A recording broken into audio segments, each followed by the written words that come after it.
C'est l'histoire d'un compositeur maudit. Il a composé des tas de choses, des sonates, des symphonies, des cantates, des oratorios. Il a un talent fou. Il a noirci des partitions, mais il n'a jamais été reconnu, jamais joué, jamais édité. Sa musique reste totalement inconnue.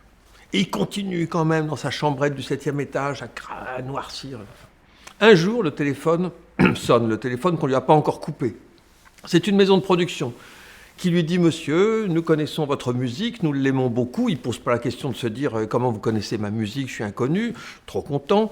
Et votre concerto numéro 5 nous intéresse énormément, nous aimerions acheter les droits pour un film que nous mettons en production.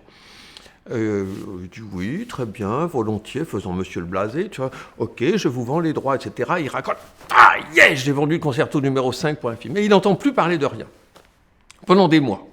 Il trouve ça normal après tout. Et puis il apprend un beau jour que le film est terminé et qu'il sort mercredi prochain.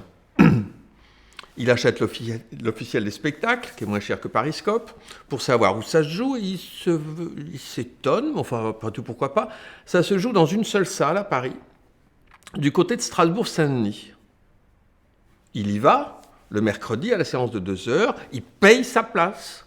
Il entre dans la salle, il est en avance. La salle est vide. Il y a juste un couple de 2 petits vieux qui est là assis au milieu de la salle. Il se dit, bah oui, on est en avance, ça va se remplir, etc. Comme il ne veut pas se sentir tout seul, il s'assied derrière ces gens-là, pour se sentir un peu moins seul, donc. Et puis, personne d'autre n'entre dans le cinéma. La salle s'obscurcit et le film démarre. C'est un film pornographique comme il n'a jamais pu en imaginer. Avec des gens qui, dans un grand château, s'enfilent par tous les bouts, dans toutes les pièces, dans toutes les positions, une pornographie immonde. Et lui, évidemment, se ratatine dans son fauteuil en disant « Mon Dieu, quelle honte !»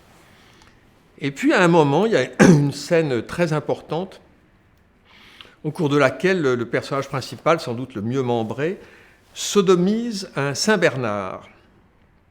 Et à ce moment-là, retentit le concerto numéro 5 de notre ami. La honte le submerge comme un tsunami, mais malgré tout, un petit peu d'orgueil aussi. L'orgueil arrive à surmonter la honte, et assez fier, il tape sur l'épaule des gens qui sont devant lui, et il leur dit « C'est ma musique ». Et les gens se retournent en disant « C'est notre chien ».